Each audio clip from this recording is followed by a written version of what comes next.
Ada laporan tentang upaya kudeta lain di dalam Iran. Sepertinya kita mendapat yang baru setiap minggunya. Kepemimpinan sedang kacau. Negosiasi tampaknya sia-sia sampai Iran mengetahui siapa yang sebenarnya menjalankan negara itu. Dan tentu saja, krisis ekonomi terus memburuk setiap harinya. Mari kita mulai dengan laporan baru ini. Laporan ini berasal dari Iran International. Presiden Iran Peskazan dan Ketua Parlemen Ghalibaf berusaha untuk mencopot Menteri Luar Negeri Araghchi dengan menuduhnya mengikuti instruksi Komandan IRGC dalam pembicaraan nuklir tanpa memberitahu pemerintah. Beberapa dari Anda mungkin ingat saat negosiasi di Pakistan, Ketua Parlemen adalah pemimpinnya. Dia adalah pemimpin tim negosiasi yang pergi ke Pakistan atas nama Iran. Namun ketika mereka kembali ke Teheran, tampaknya Ketua Parlemen dicabut kekuasaan negosiasinya oleh IRGC. Kemudian Menteri Luar Negeri menjadi satu-satunya pemimpin tim negosiasi. Hal ini terlihat saat Menteri Luar Negeri kembali ke Pakistan untuk menawarkan kesepakatan baru ke Amerika Serikat akhir pekan lalu. Ketua Parlemen tak ikut. Kini kami menerima laporan ini. Hal ini menimbulkan spekulasi bahwa mungkin Ghalibaf dikeluarkan dari tim negosiasi karena dia tidak mau mendengarkan IRGC. Atau mungkin karena dia terlalu banyak mengalah selama negosiasi. Sekarang, penting untuk diingat bahwa Ghalibaf, ketua parlemen di Iran, dia adalah seseorang yang sudah lama sekali menginginkan kekuasaan. Dia mencalonkan diri menjadi presiden Iran sebanyak 3 kali, dan saya rasa dia kalah setiap kali. Tapi sekarang sepertinya semua orang yang dulu mengekangnya sudah mati atau bersembunyi. Ini mungkin kesempatan baginya untuk menjadi sosok lebih sentral di masa depan Iran. Dan itulah sebabnya dia menjadi orang yang diajak bernegosiasi oleh Amerika Serikat sejak Ali Larazani dibunuh dalam sebuah serangan. Sekarang dia tampaknya mulai tersingkir dari kekuasaan dan melawan balik bersama Presiden Iran. Presiden Peskazan bahkan menyampaikan ke orang terdekatnya bahwa jika Menteri Luar Negeri Araghchi tak mengubah sikap, dia akan diberhentikan oleh Presiden sendiri. Sekarang, bagian paling menarik dari laporan ini adalah waktunya. Laporan ini keluar di hari yang sama saat Iran menawarkan rencana perdamaian baru ke Amerika Serikat melalui Pakistan sebagai mediator. Sekarang, sebelum kita membahas rencana perdamaian, saya ingin mengingatkan semua orang untuk menekan tombol like dan subscribe di bawah ini. Itu benar-benar membantu kami dalam algoritma dan membantu kami terus membuat video-video seperti ini. Mari kita bahas rencana perdamaian baru yang keluar kemarin. Saya rasa rencana ini kemungkinan berasal dari orang-orang dekat IRGC atau IRGC sendiri. Pejabat Pakistan menyatakan Iran menyerahkan rencana ini tadi malam, Kamis malam. Kini Amerika Serikat membahas langkah berikutnya. Ini adalah rencana perdamaian kedua yang diajukan Iran kepada Amerika Serikat dalam 2 minggu terakhir. Yang pertama yang kita bicarakan datang kira-kira di awal minggu. Dalam rencana itu, Iran menyatakan akan membuka Selat Hormuz dan mengakhiri perang jika Amerika Serikat mencabut blokade. Tapi mereka ingin menunda negosiasi soal nuklir ke waktu yang akan datang. Amerika Serikat jelas menolak rencana itu. Tapi setelah rencana itu diajukan, ISS memang mengajukan usulan tandingan. Usulan tandingan ini datang dari utusan khusus Steve Witkoff yang mengirimkan daftar amandemen ke Iran yang memasukkan kembali isu nuklir ke dalam rancangan. Tentu saja kita tidak tahu semua detail proposal dan usulan tandingan, tapi kita tahu beberapa syarat yang diajukan AS Serikat ke Iran. Iran harus berkomitmen tidak memindahkan uranium yang diperkaya yang disimpan di bawah tanah di salah satu fasilitas nuklir mereka. Kedua, Iran harus berkomitmen tidak membangun kembali situs nuklir selama negosiasi berlangsung. Ini jelas, tak ada yang ingin Iran menyembunyikan uranium hasil pengayaan untuk membuat bom nuklir di masa depan, meski mereka setuju melepaskan ambisi nuklirnya dalam negosiasi. Untungnya bagi semua orang, masyarakat Iran telah disusupi begitu dalam oleh mata-mata Israel. Sehingga jika Iran mencoba melakukan hal-hal mencurigakan di sekitar lokasi uranium yang diperkaya, Amerika Serikat akan segera mengetahuinya, dan itu berarti perang akan segera dimulai kembali. Dan tentu saja, selain itu, ASS juga memiliki akses satelit, citra satelit dari lokasi nuklir Iran. Jadi jika mereka melihat ada peralatan berat yang bergerak ke tempat untuk menggali sesuatu, Anda bisa dengan mudah menebak apa yang sedang coba dilakukan Iran. Tentu saja itu berarti negosiasi dibatalkan. Ngomong-ngomong, Presiden Trump membahasnya kemarin. Saya rasa pernyataannya muncul sebelum Iran mengajukan usulan balasan. Tapi tetap saja, dengarkan apa yang dia katakan. Sangat luar biasa, ya, dan itu akan terus berlanjut. Lihat, negara ini dalam kondisi sangat baik. Dan itu terjadi meskipun ada operasi militer. Saya tidak menyebutnya perang. Apakah Anda lebih memilih operasi militer? Iran benar-benar ingin membuat kesepakatan. Saya hanya bisa mengatakan itu. Saya tidak ingin membahasnya. Tapi mereka tidak boleh jadi negara nuklir. Selain itu, tapi angkatan laut mereka sudah tidak ada. Angkatan udara mereka juga sudah tidak ada. Hampir semua peralatan dalam bentuk apapun praktis sudah tidak ada. Anda tahu pabrik drone mereka turun sekitar 82%. Dan pabrik rudal mereka hampir 90% lumpuh. Dan banyak rudal mereka yang sudah dihancurkan. Mereka memang sempat menggunakan beberapa. Tapi kami menghancurkan lebih banyak daripada yang mereka gunakan. Dan itu cukup luar biasa apa yang terjadi. Mereka ingin membuat kesepakatan. Tapi meskipun kita sedang berada dalam situasi yang oleh sebagian orang disebut perang, hari ini kita baru saja mencapai rekor tertinggi baru di pasar saham. Kita punya S&P yang melonjak tinggi. Semuanya melonjak tinggi. Rancangan baru ini muncul sehari setelah Presiden Trump bertemu para komandan Senkan dan komandan militer lainnya untuk membahas opsi militer Amerika Serikat. Mereka membahas rencana untuk melakukan serangan singkat dan kuat terhadap Iran dengan harapan dapat memecah kebuntuan dalam negosiasi. Laksamana Brad Cooper, Komandan Komando Pusat Amerikas, juga telah meminta Pentagon untuk mengirimkan rudal hipersonik Dark Eagle milik Angkatan Darat ke Timur Tengah untuk kemungkinan digunakan melawan Iran jika perang dimulai kembali. Alasan permintaan rudal khusus ini adalah karena Iran telah memindahkan banyak peluncur rudal, keluar jangkauan rudal serangan presisi yang sebelumnya digunakan Amerika Serikat. Rudal-rudal itu berjangkauan sekitar 300 mil dan Iran belum menempatkan peluncurnya di luar jarak tersebut. Namun, rudal baru ini, rudal hipersonik Dark Eagle, memiliki jangkauan sekitar 1.700 mil. Namun ini adalah rudal yang sangat dirahasiakan. Ini belum pernah digunakan Amerika Serikat dalam pertempuran, jadi banyak detailnya masih dirahasiakan. Laporan Bloomberg menyebutkan rumor bahwa Amerika Serikat hanya memiliki 8 rudal seperti ini. Rudal-rudal ini dibuat untuk melawan sistem pertahanan udara canggih Tiongkok dan Rusia dan dibuat oleh Lockheed Martin. Setiap rudal seharga sekitar $15 juta, sementara baterai peluncurnya bernilai sekitar $2,7 miliar masing-masing.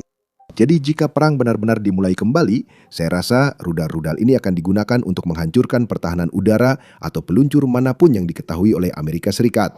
Tentu saja, Amerika Serikat akan segera meraih superioritas udara di Iran dengan cepat.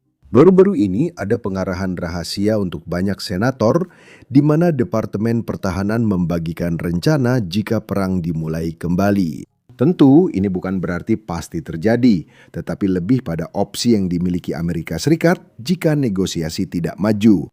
Senator Blumenthal hadir di pertemuan ini dan membagikan beberapa detail setelahnya. Silakan dengarkan. Kami baru melihat Anda dalam debat sengit tadi, Senator. Presiden kabarnya baru diberi pengarahan soal opsi militer. Anda mendengar laporan Christian bahwa Menteri Pertahanan Marco Rubio masih di sana.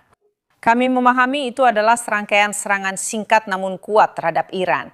Juga kemungkinan merebut sebagian Selat Hormuz dan melibatkan pasukan darat Amerika Serikat.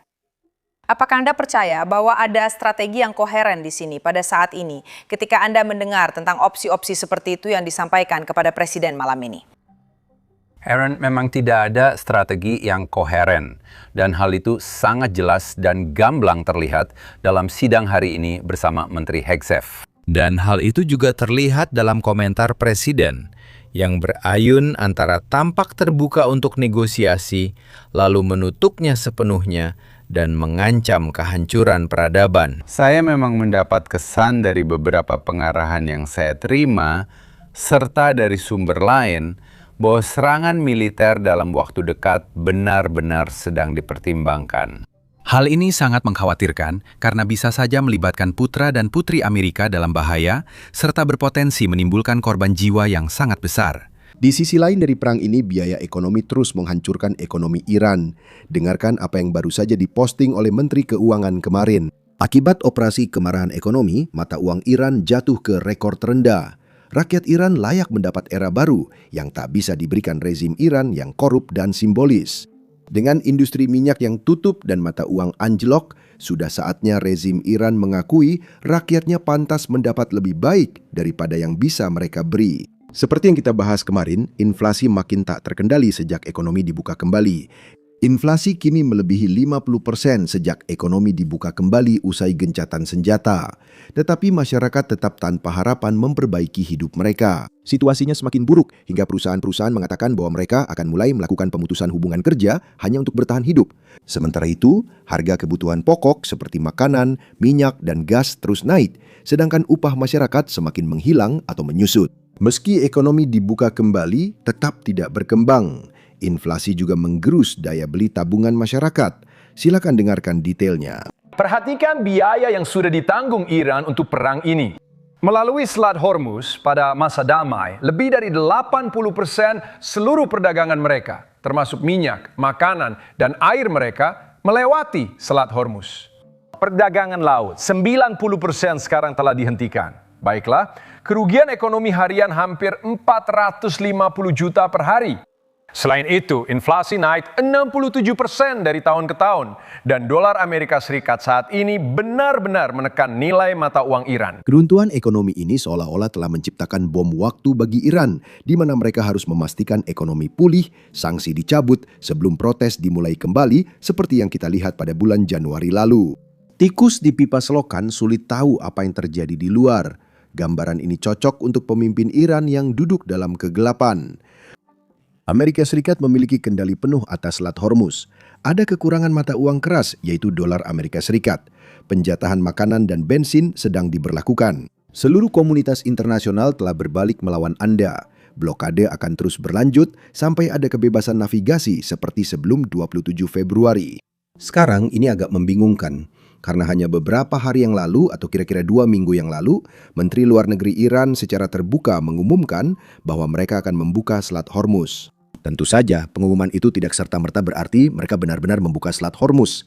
Tetapi hanya beberapa menit setelah pengumuman itu, Presiden Trump juga secara terbuka mengumumkan bahwa meskipun Iran membuka Selat Hormuz, blokade oleh Amerika Serikat akan tetap berlanjut. Sekarang kita melihat pemerintah, mereka menyatakan ASEC akan mencabut blokade jika Iran membuka Selat Hormuz. Menurut saya, sepertinya akan ada semacam kesepakatan yang akan segera diumumkan. Iran ingin membuka Selat Hormuz jika blokade dicabut, tapi menolak negosiasi soal nuklir. Saya menduga Amerika Serikat kemungkinan menginginkan beberapa konsesi terkait nuklir dan blokade akan dicabut serta Selat Hormuz akan dibuka. Bagi Iran, mereka sangat ingin blokade dicabut.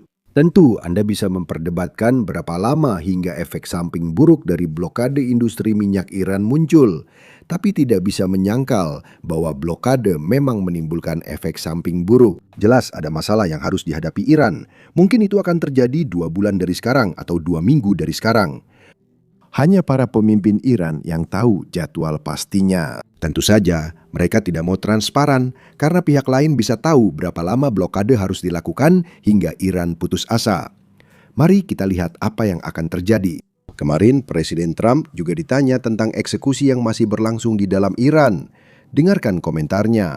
Anda menyebut ini rezim baru di Iran, tapi orang-orang Iran yang saya ajak bicara setiap hari mengatakan ini tetap orang yang sama yang telah membunuh, mengeksekusi, dan menindas mereka. Saya berbicara dengan mereka saat pemadaman, dan mereka ingin saya menanyakan ini kepada Anda. Lalu, mengapa Menteri Luar Negeri Marco Rubio tidak terlibat? Oh, beliau sangat terlibat. Marco terus bernegosiasi dengannya. Sekarang begini, Iran telah membunuh 42.000 orang dalam 2 bulan terakhir, para pengunjuk rasa. Mereka akan membunuh 8 wanita yang saya selamatkan, tapi saya minta mereka tidak melakukannya, dan mereka menuruti permintaan saya. Mereka sedang bersiap-siap untuk menggantung para wanita itu. Mereka akan menggantung 8 wanita cantik yang hal itu benar-benar menarik perhatian banyak orang.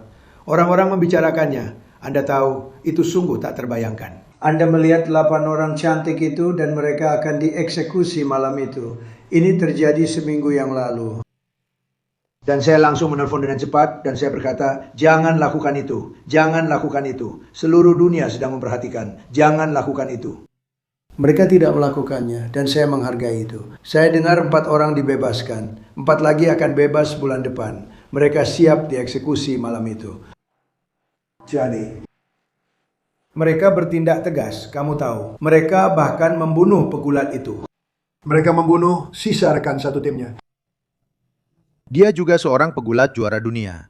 Dia adalah pegulat hebat, pegulat yang sangat berbakat. Mereka membunuhnya karena dia memprotes. Dia berbicara. Dia tidak sedang bergulat. Yang dia lakukan adalah berbicara negatif tentang rezim dan mereka membunuhnya. Mereka mengeksekusinya bersama teman-temannya. Mereka membunuh 42.000 orang. Ketika Anda bilang begitu, mereka menuduh saya melakukan hal yang sama, padahal tidak. Saya hanya berusaha menyelamatkan negara dengan cara saya. Dan tidak ada yang pernah melihat itu. Pikirkanlah, mereka membunuh 42.000 orang tak bersalah. Bukan orang yang membawa senjata, hanya karena memprotes. 42.000 orang. Mereka bilang jumlahnya sebenarnya jauh lebih banyak. Itu adalah kelompok yang keras, tapi kami telah menghancurkan mereka. Dan ekonomi mereka adalah bencana. Kita lihat saja berapa lama mereka bisa bertahan.